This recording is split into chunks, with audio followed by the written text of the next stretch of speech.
disseram que no final de 2021 a gente estaria saindo desse quadro. Estão falando 2022. Eu acompanho aquele Átila, né? Aí eu, meu Deus, não é possível que seja tanto tempo. Mas aí falam da parcialidade, do presencial parcial, enfim. É aquele momento da gente parar assim e tentar começar a ouvir, a ouvir mais os alunos que estão que estão passando por esse momento. Ouvir mais os alunos, ouvir mais os professores também que estão tentando buscar novas formas de trabalhar essa aula remotamente, né? Ouvir mais. E eu não sei se eu vou ter oportunidade em outro momento, vou passar aí a palavra, eu poderei falar do design universal para a aprendizagem. Excelente, foi a pergunta da Célia, né? A Célia perguntou aqui, a gente já deixou aqui para a gente poder abordar esse ponto, né? No outro momento. Muito bom, Ivana. Ranoia, como é que você observa isso, esse fenômeno, né? Tecnologia e soft skills, né? E agora? E agora? O que a gente faz? Isso é uma coisa que me preocupa muito, assim, e eu não quero nem imaginar isso em termos de ensino secundário, segundo grau, né? Isso para mim, inclusive o ensino segundo grau para mim é uma coisa que são heróis, porque assim, eu não tenho menor capacidade de ser professor de secundários. Para mim é impensável. Eu não teria essa força, essa resiliência necessária para atuar nesse tipo de ensino. É muito difícil, né? Eu sei dizer que assim, o ensino no terceiro grau e na pós-graduação, ele já está sofrendo demasiadamente nessas questões emocionais, né, socioemocionais, relações. Nós temos uma quantidade exagerada, assustadora, de alunos em depressão, alunos com distúrbios emocionais, com ansiedade. Na UFPE a gente sabe que tem um serviço de apoio aos estudantes. Esse serviço de apoio aos estudantes não consegue dar conta, eles não têm mais como atender os alunos, tem muito mais aluno do que competência desse serviço para atender. Imagino que na UFRN também tem alguma coisa parecida, né? Eu acho que são todas as universidades, esses serviços de atendimento, de auxílio, de apoio, não estão dando conta da quantidade de alunos com problemas. Quer dizer, alunos de 17 anos de idade que já estão sofrendo um estresse absurdo, que não sabem lidar minimamente com essa dificuldade que é a possibilidade de falhar, de não conseguir, as pressões da escola, que são de muita exigência, e aí chegam na universidade, chegam na faculdade, é a mesma coisa, porque os nossos alunos costumam falar, os alunos da UFPE, o curso da UFPE, ele é atípico, ele é um curso que ele não tem uma grade fixa, a graduação de design não tem uma grade fixa. Cada semestre os alunos escolhem, dentro de um conjunto novo de 50 disciplinas, quais as disciplinas que eles querem cursar. Então, é um curso inteiro open source, vamos colocar assim, inteiro aberto. O aluno escolhe o que ele quer estudar. Isso parece lindo de se falar, maravilhoso, mas, na verdade, isso gera uma situação gravíssima, porque a nossa quantidade de alunos em sala de aula não é infinita, né? A gente tem uma sala que comporta 25, 30 alunos e ponto. Então, professores, eles abrem as suas disciplinas, né? Criam as suas disciplinas. Os alunos que têm as melhores notas, os 30 conseguem se matricular, e todos os outros 180 que iam fazer aquela disciplina não conseguem. E aí eles não conseguem encontrar disciplina para fazer no mesmo horário. Isso gera um estresse, que os alunos falam que todo semestre é um vestibular novo. Porque se o aluno tirar 9,8 numa disciplina, ele tranca o curso, ele não consegue mais se matricular em nada, né? Então, vira uma... Imagina o impacto de estresse num adolescente, 18, 19, 20 anos, desse nível de exigência por conta de uma estrutura que se estabeleceu no curso, né? Então, e aí eles não conseguem lidar com isso, eles não conseguem lidar bem com cooperação com os colegas para trabalhar em grupo, porque trabalhar em grupo também é um aprendizado, você leva tempo para aprender a trabalhar em equipe.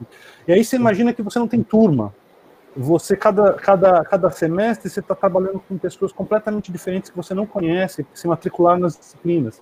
Então você não tem a construção de uma turma, como a maioria de nós tivemos turmas na universidade, né?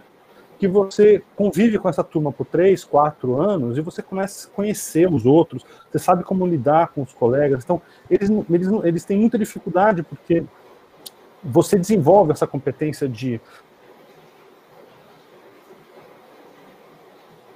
que eu gosto, que é muito meu amigo, mas que sempre foi um verdadeiro vagabundo. Ele não fazia nada, todo mundo adorava ele porque era uma pessoa amável, mas ele nunca trabalhava efetivamente nos trabalhos que ele precisava fazer. E a gente levava ele porque a gente conhecia ele, a gente sabia que não era por mal que ele fazia aquilo, era o jeito dele, ele é disperso, enfim. E você vai aprender a lidar com isso, porque quando você chegar no ambiente de trabalho, você vai lidar com um profissional que está ali trabalhando com você, que às vezes tem o mesmo comportamento. Né? Então você entende que isso é um aprendizado, você vai ter que aprender a lidar com pessoas. Só que eu tive 4, 5 anos, a minha faculdade de 5 anos, de 5 anos para aprender isso, né? Com aquele mesmo conjunto de pessoas. Uma pessoa que está cada semestre trabalhando com um conjunto novo de pessoas, ele não sabe onde ele está errando, ele não sabe onde ele está acertando, porque são sempre situações completamente novas, né? Então o nosso curso é muito diferente e dificulta imensamente o aprendizado dessa competência de trabalhar junto, a relação emocional de trabalhar junto, de você ficar às vezes com raiva do colega que não está fazendo o que você quer, mas você tem que aprender olha só que interessante. Você quer, é o que todo mundo quer, e o resultado não vai ser do jeito que você espera, você tem que aprender a lidar com o resultado que é feito em coletivo, né? Isso é um aprendizado importantíssimo, e o nosso curso ele já tem uma deficiência grave nisso pela instituição. Aí você chega num ambiente que você não tem mais nenhum contato humano, né? Nenhum contato direto, imediato, você não consegue ler a pessoa, você não consegue entender pelo gesto, pela feição, você não consegue entender o que está se passando, porque às vezes você está lá com um colega e você sente que ele não está gostando. E aí vamos regredir, vamos voltar um pouco, né? Esse contexto também possibilita que o que há de pior no ser humano apareça. Crianças acessando o Facebook, fazendo bullying com os coleguinhas, né? O bullying é até pior do que o bullying, porque o bullying ele é uma questão que todo mundo vê, né?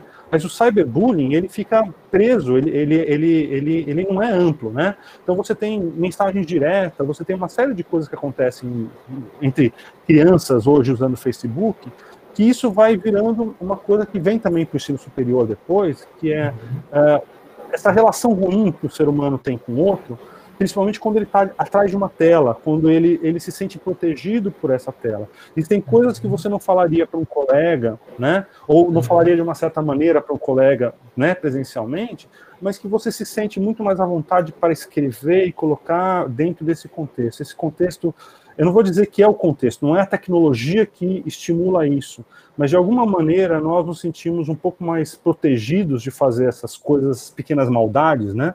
Vamos colocar assim, são pequenas maldades, a gente não faz nem com a intenção de ser maldoso, mas a gente faz pequenas maldades, fala o que não falaria em situações normais, né?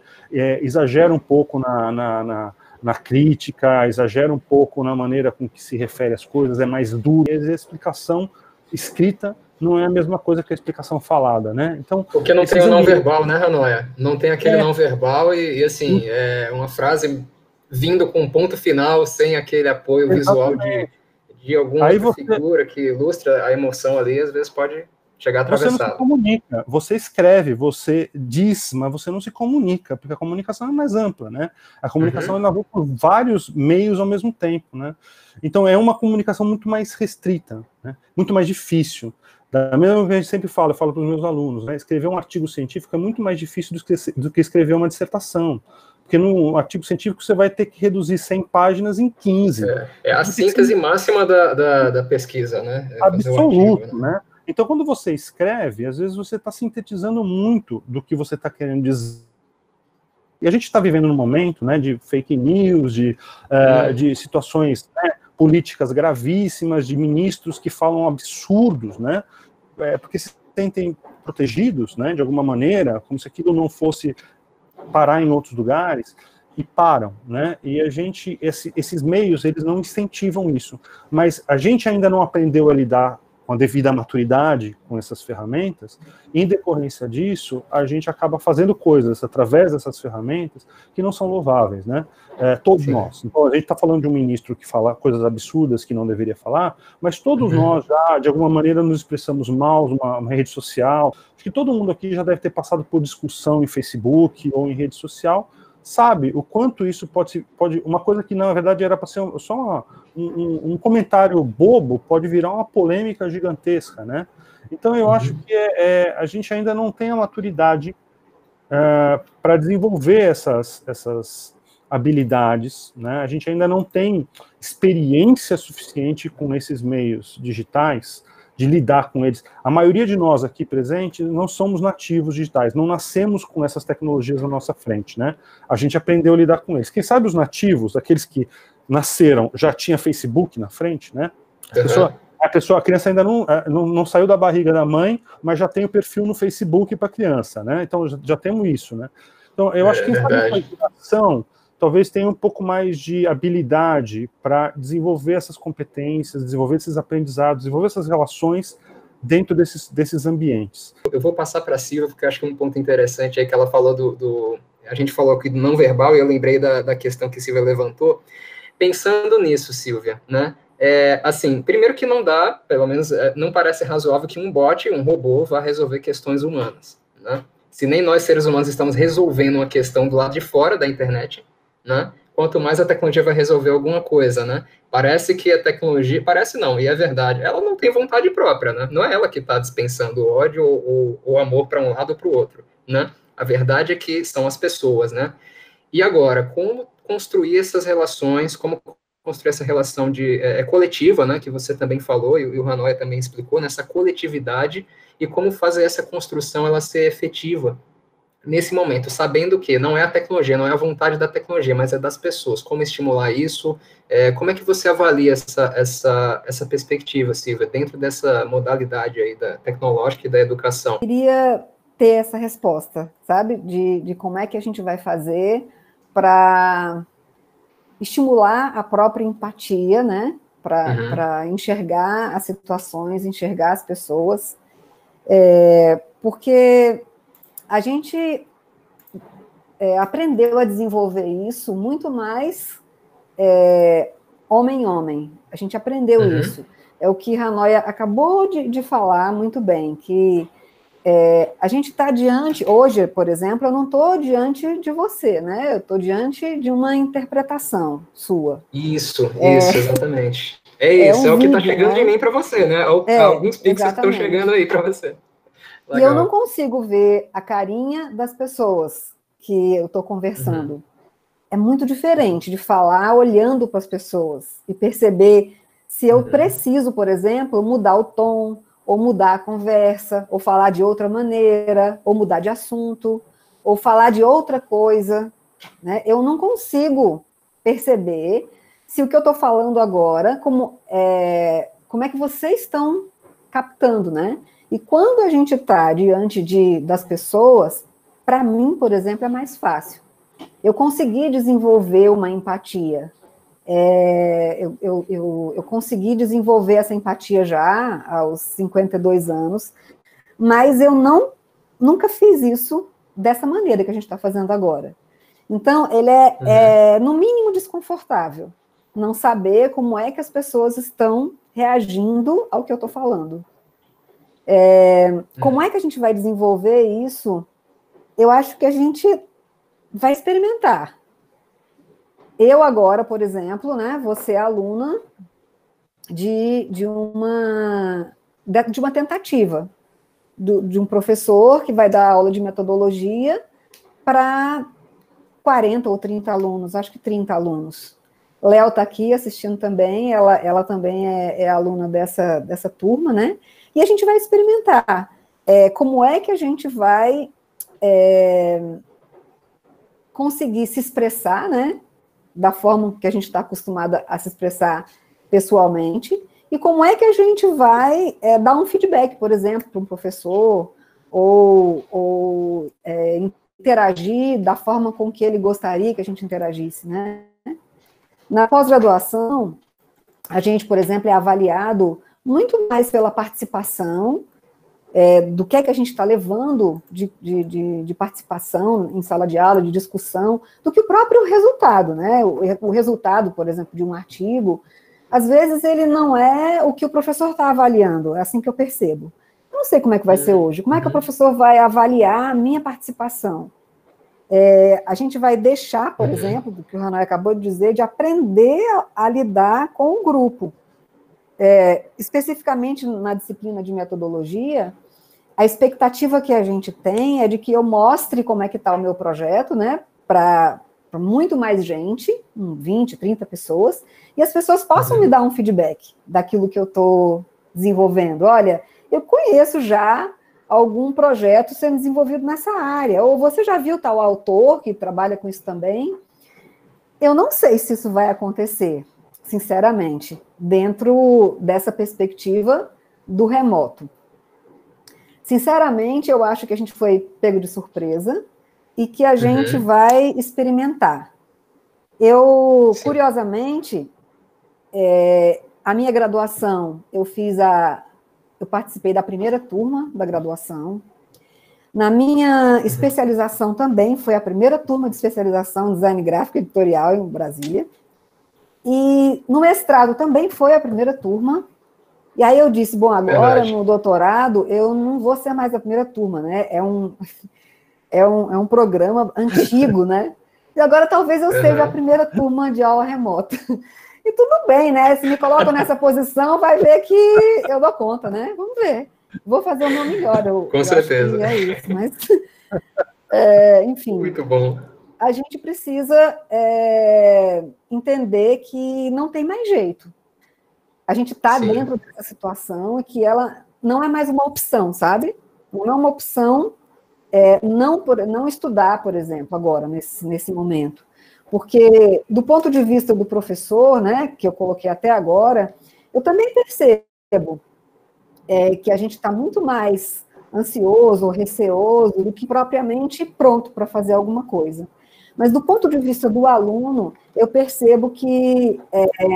para mim, por exemplo, foi um alento saber que eu vou rever meus colegas lá do doutorado numa sala de aula, nem que ela seja remota, mas eu vou falar para eles o que é que eu estou produzindo, enfim. Não é só ruim, né? E tomara que a gente esteja certo no sentido de que a gente agora vai resolver determinadas coisas que já deveriam ter sido resolvidas no presencial. A gente vai ter oportunidade agora de dar relevância ao que é dito nas reuniões presenciais, enfim, ser mais objetivo, produzir, ler antes, né, se embasar teoricamente antes, para depois ir para uma aula discutir alguma coisa, porque esses momentos presenciais, de fato, eles vão ser mais escassos, né?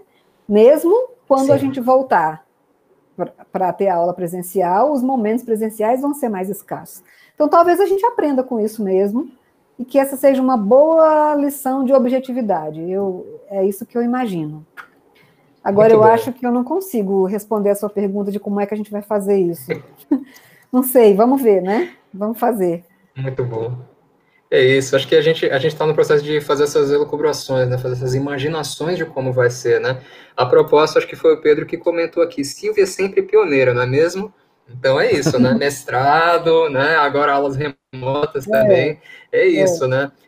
Ivana, a Célia tinha feito uma pergunta que é sobre essa universalidade do design, né? Talvez o design inclusivo ou um design para diversidade.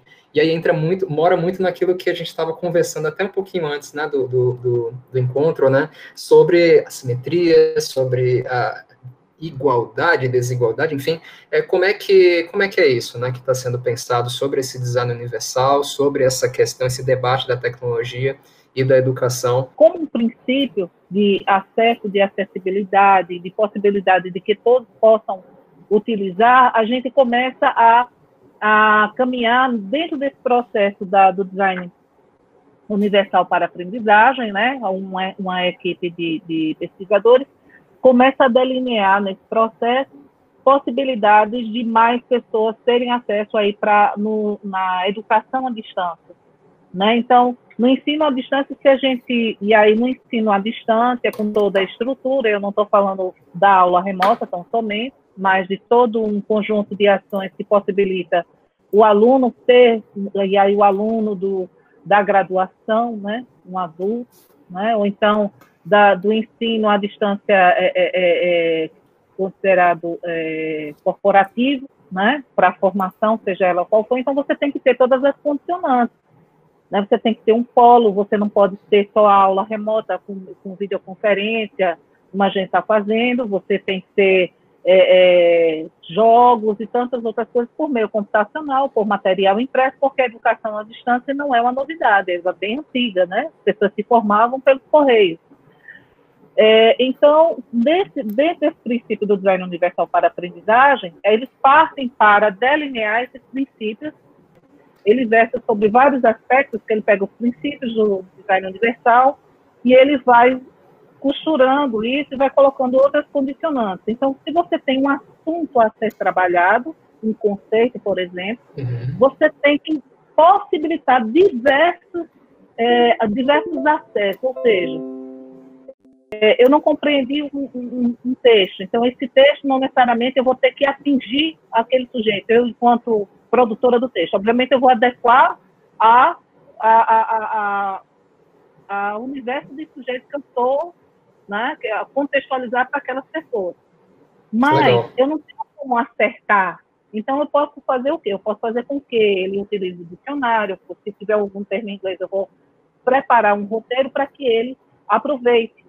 Eu posso ilustrar com uma imagem, essa imagem pode ser em 3D, pode ser algo histórico, então tenho que dar a maior quantidade de possibilidades para que ele compreenda aquilo que eu estou produzindo ali de sentido, né, na minha aula. Eu vou ter que fazer uma espécie de curadoria deste conteúdo, ilustrar com imagem, eu posso trazer a fala de um sujeito, coloco um vídeo, eu tenho que dar um panorama onde a pessoa que está acessando, ela mesma, né, vai, não entendi, então deixa eu ver por aqui. O texto não dá conta sozinho, né? Tanto o fator semântico como as diversas possibilidades para que a compreensão seja uma totalidade, existe uma totalidade. Então, dependendo de vários aspectos. Isso no presencial, isso vem sendo estudado e praticado pela mediação do professor. Está se pesquisando para a educação à distância, porque no presencial isso já vem sendo mediado, porque eu não posso achar que aquilo que eu estou falando, muito embora a gente precise do feedback do aluno, ele chegue em todos os alunos, porque nem todo mundo compreende da mesma forma. Eu sou responsável pelo que eu falo, mas eu não sou responsável como isso chega aí, que era o que vocês estavam comentando agora. Isso depende do quê? Do universo de cada um.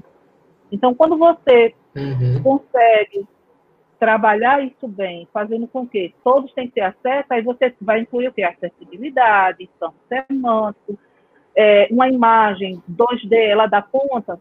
Tudo bem, eu acho que dá conta, mas para isso, eu não posso apresentá-la também em 3D? Eu não posso colocar aqui um som, eu não poderia trabalhar esse conteúdo com um podcast, então eu vou oferecer a maior quantidade de possibilidades para que esse sujeito tenha um acesso, uma amplitude maior daquele conteúdo, né?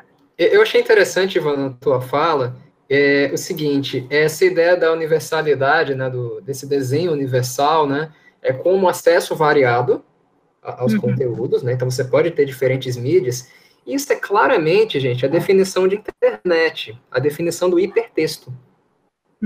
É hipertextualidade, né? Ou talvez o que a semiótica nos traria, né? A intertextualidade também, né? E de cada um criar suas trilhas, né? Não é verdade? Tem um texto maravilhoso sobre... O Levi, né? Levi, eu acho que é um teórico que, antes mesmo desse boom, ele já falava muito sobre o que nós estamos vivendo hoje. Ele falava sobre o hipertexto, na cybercultura, o que é o virtual. Exatamente. Então, ele tem muito a acrescentar. Que o Levi, às vezes as pessoas não sabem, mas o Pierre Levy, na década de 80, a gente conhece o Levi por esses textos da cybercultura, né? Mas antes disso, ele trabalhava no desenvolvimento de software para a educação. Um dos livros dele, a Árvore do Conhecimento, ele fala um pouco disso, ele fala um pouco desse sistema que eles estavam desenvolvendo, que era para como guardar conhecimento e para como transmitir conhecimento, né? Então a ideia dele, ele vem de uma lógica computacional, ele vem de um contexto onde ele já estava trabalhando com ferramentas para um ensino mediado por computador, 10 anos antes da internet comercial aparecer. Por isso que muito do que ele fala, né, parece muito coerente hoje, né, porque ele estava fazendo isso há 30 anos atrás, né, enfim.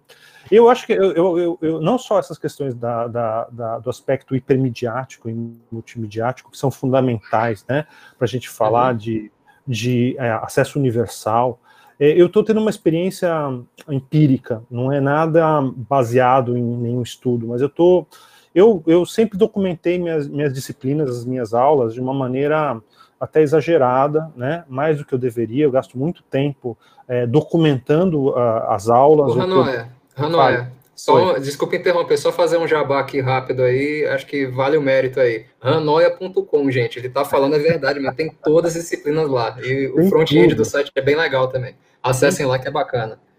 O que eu tenho feito nesse sentido? Quer dizer, eu tenho documentado muita coisa, tenho tomado muito tempo da minha vida. Eu estava fazendo um levantamento na minha agenda, eu tenho marcado na agenda para saber exatamente o que eu estava fazendo, em que horário, para ter uma dimensão disso. É assim, 85% do meu tempo de trabalho é dedicado a documentar o que eu estou fazendo. É exagerado, né? Mas, e o que eu estou fazendo agora, nesse momento, com esse material que eu já produzi, que é longo, é muita coisa? Eu percebi, empiricamente, não empiricamente, eu descobri uma coisa muito triste, na verdade, né? Solange Coutinho trouxe para a gente um levantamento socioeconômico dos alunos da UFPE, e a gente percebeu, que assim, eu não fazia ideia, né? Que assim, a quantidade de alunos de baixa renda, muito baixa renda, de famílias muito pobres, na universidade, é muito maior do que vocês imaginam. A gente imagina que uma universidade como a UFPE, uma universidade pública, que é difícil de entrar, ela é ocupada geralmente por alunos que são de uma classe média, uma classe alta, que têm acesso à melhor educação, só que isso não é mais verdadeiro. Então o que acontece? Tudo que eu já documentei, tudo que eu montei, eu tinha em mente um estudante, um aluno, que tinha o seu computador pessoal, o seu notebook, que em casa acessava via Wi-Fi, aquela coisa toda, e essa realidade caiu por terra, porque esse não é o meu aluno. O meu aluno não tem sequer um computador em casa. Eu não imaginava isso. Então, o que eu tenho feito agora, que é muito importante nesse sentido universal da coisa? Eu tenho transformado todo esse conteúdo, e está dando um trabalho brutal, né, em alguma coisa mobile, porque o aluno não tem um computador em casa, mas ele tem um celular. Ele pode até não ter um pacote de dados bom, né, que ele possa gastar à vontade, mas eventualmente ele consegue um Wi-Fi aqui, um Wi-Fi ali em algum lugar, e ele consegue acessar esse conteúdo. Mas esse conteúdo tem que estar formatado para que ele possa receber esse conteúdo em um celular. Vê, nenhum aluno vai ler um paper de 15 páginas no celular, não tem como. Não tem como, não é só uma questão de desconforto, não dá, é muita coisa que está batendo na tela ao mesmo tempo, ele não vai ter esse tempo de atenção. Então, tudo tem que ser feito, e quem está acostumado com a arquitetura de informação conhece a história dos chunks de informação, né? Os pequenos blocos de informação. A gente tem que traduzir tudo isso em pequenos blocos de informação que possam ser consumidas através de um mobile. Isso permite muito mais as massas, a quantidade de pessoas acessarem o conhecimento, participarem do conhecimento, do que você colocar um site. Então você ainda precisa pensar que isso tem que ser naquilo que o aluno, que aquele perfil socioeconômico tem condição de acessar, que é o mobile, que é o celular. O celular ele vai conseguir acessar. Então está me exigindo uma tradução de tudo aquilo que eu já produzi, para que isso se encaixe adequadamente no mobile. E eu tenho percebido empiricamente, né, que a melhor forma de você colocar alguma coisa no mobile é o audiovisual, é o vídeo, né? Mesmo que seja você falando, né? Não precisa ser a fala de uma outra pessoa, pode ser você mesmo explicando.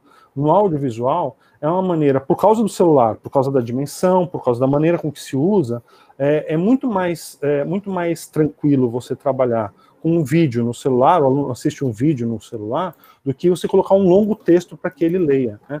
Então, essa nossa competência, que é uma competência que eu não tenho, e eu acho que grande parte de vocês também não se sintam confortáveis, da gente se filmar falando, se colocar, gravar no YouTube, colocar a sua fala lá, se expor, porque é uma exposição, né? Uma exposição muito maior do que uma exposição de sala de aula.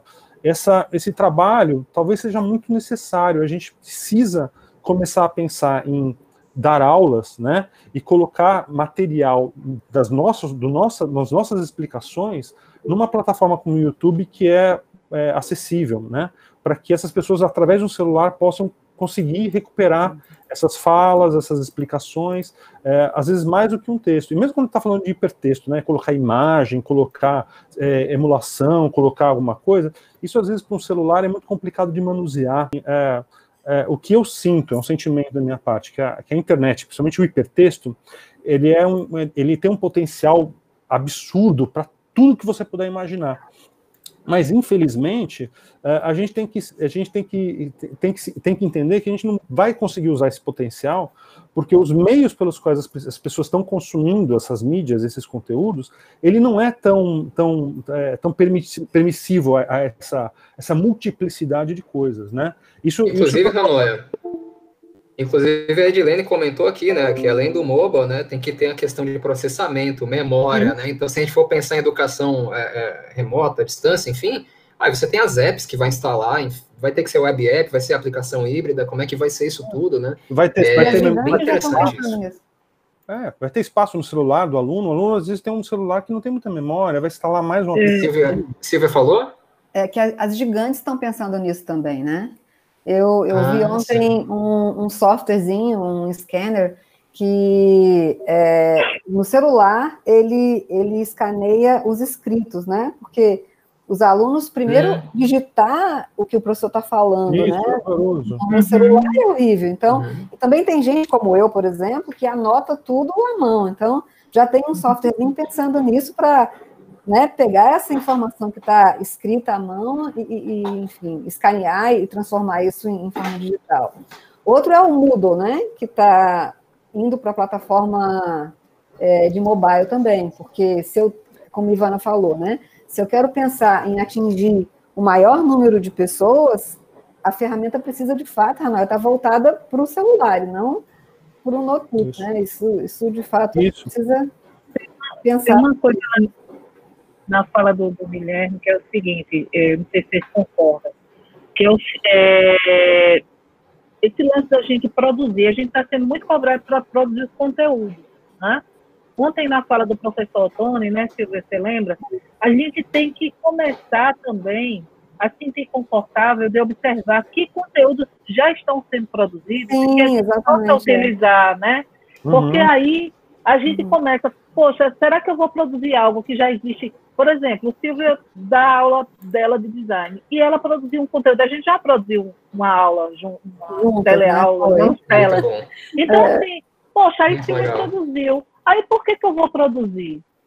Eu não posso, eu não poderia dar o crédito a ela, ter um conjunto de materiais. Então, assim, o que foi uma das coisas que um curador, né? Exato. Então, a gente... Isso eu estou jogando aqui para vocês. Então, vai que o momento agora é da curadoria, da gente chegar, pensar num coletivo e dizer assim, bem, que materiais eu tenho para discutir esse assunto?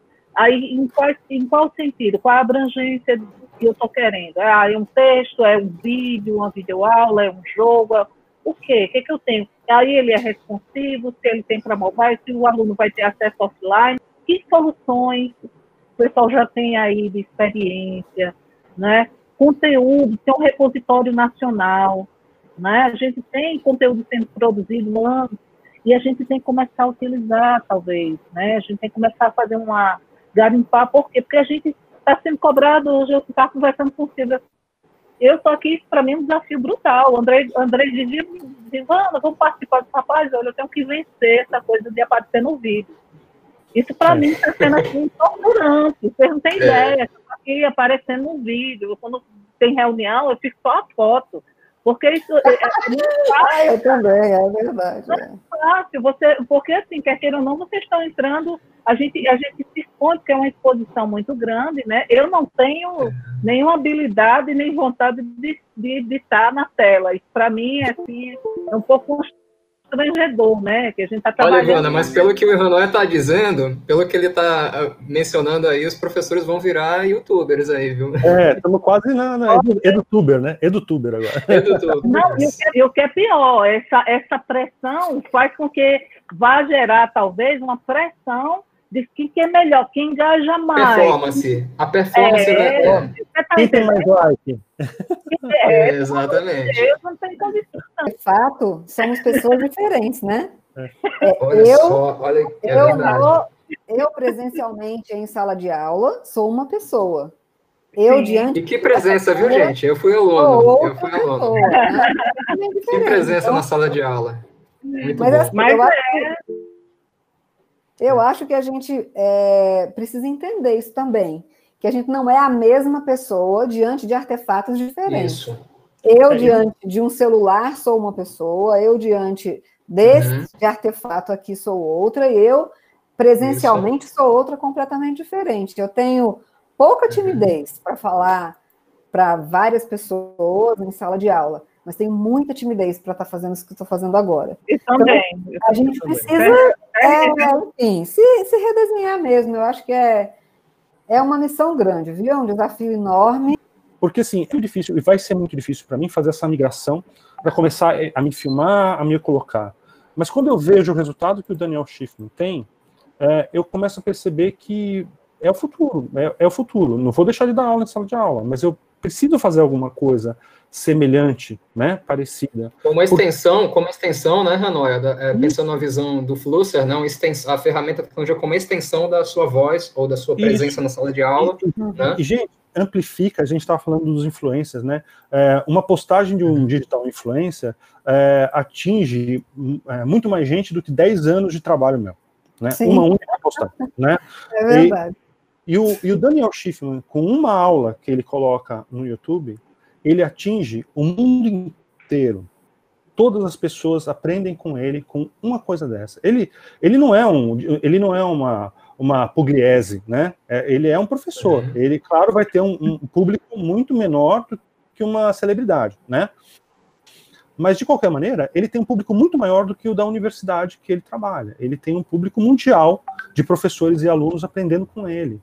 Isso é incrível. Isso é maravilhoso. Deixa eu pegar um pouco dessa tua fala sobre o Daniel Schiffman, né? Inclusive, a gente compartilhou aqui no chat para o pessoal conferir também. Achei bem interessante a oportunidade de você ter falado isso, dentro do contexto que Ivana também trouxe, né? Que é de por que não aproveitar esses conteúdos que estão sendo produzidos e, novamente, a gente entra no ponto da curadoria, né, gente? A gente entra no ponto do professor, do docente, o educador, como esse curador que vai oferecer essas janelas, né, e os alunos vão olhar e trilhar seus itinerários educativos também e compartilhar isso em sala, nos momentos específicos, né. Então, achei bem interessante essas colocações de vocês, né, Ivana, Ranoia, relacionado a isso, né. Eu pensei algumas palavras-chave aqui do que a gente conversou. A gente falou sobre curadoria, a gente falou sobre coletivo. Nesse coletivo, a gente pensou sobre a abrangência dessa coletividade.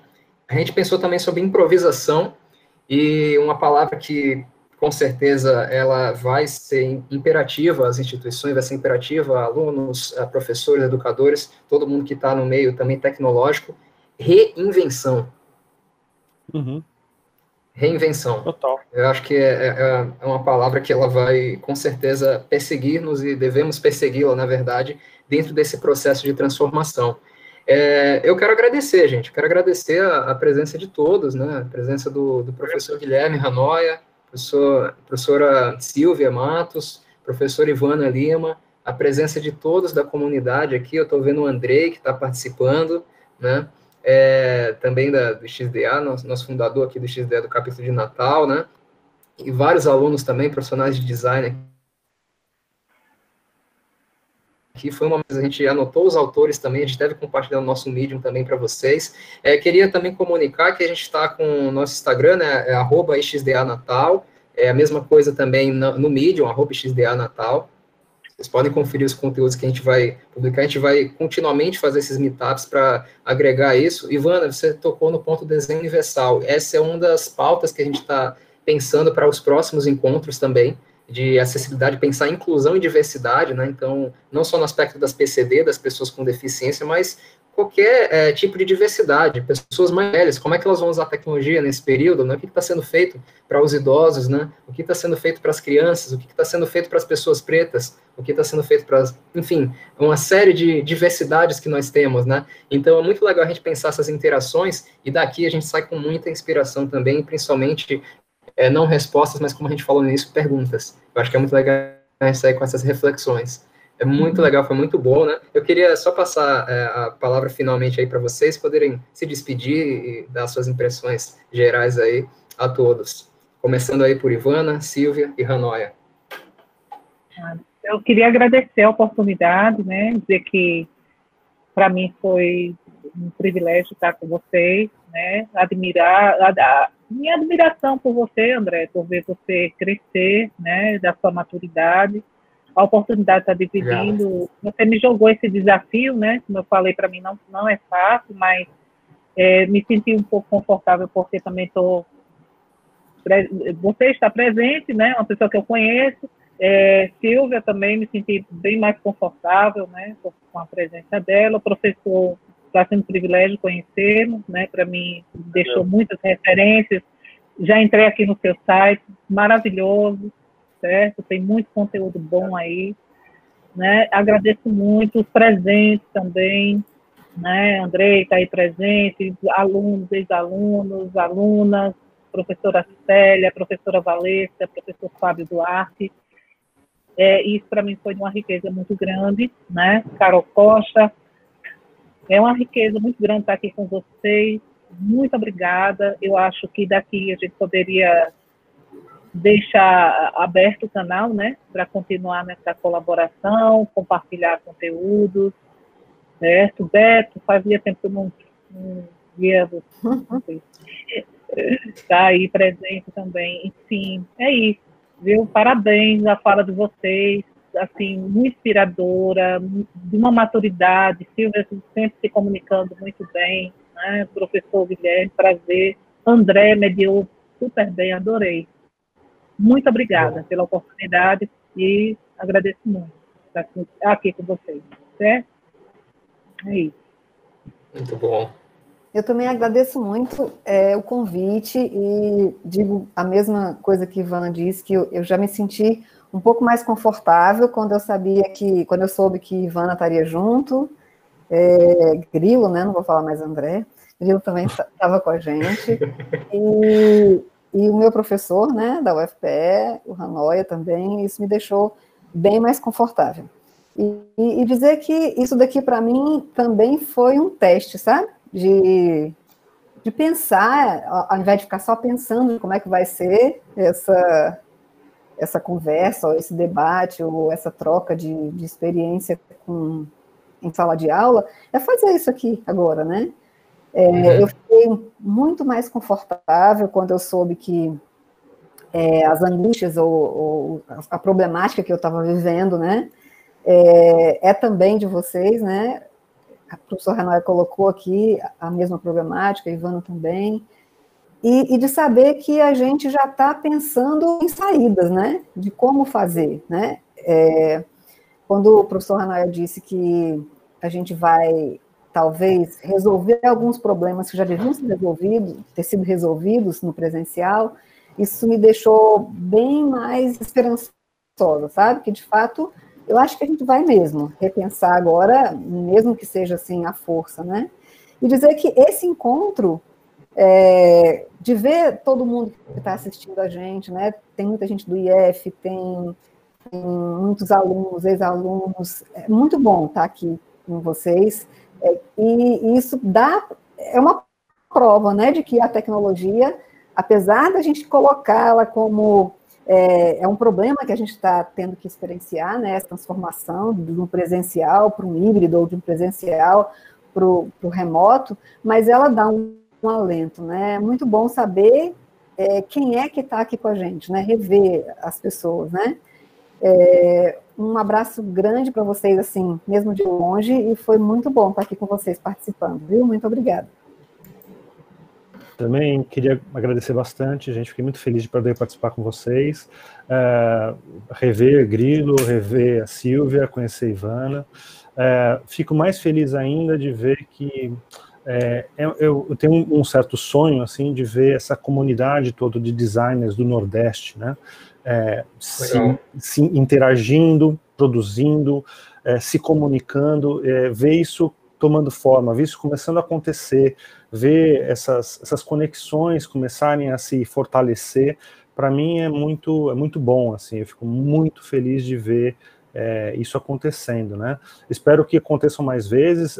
Tive no Ceará no começo desse ano, já vi que o pessoal também da Universidade Federal do Ceará tem essa vontade, queria fazer simpósio, queria fazer encontros, né? O pessoal de Recife também já está começando a se reorganizar, ficou um pouco tempo parado, né? Então eu fico muito feliz de ver que essas redes que a gente tem que construir estão começando a se reerguer, né? Seja por causa de uma pandemia ou não, é muito bom ver que isso está se fortalecendo, né? Fico feliz de poder estar participando disso e estou aí para o que precisar. Contem comigo.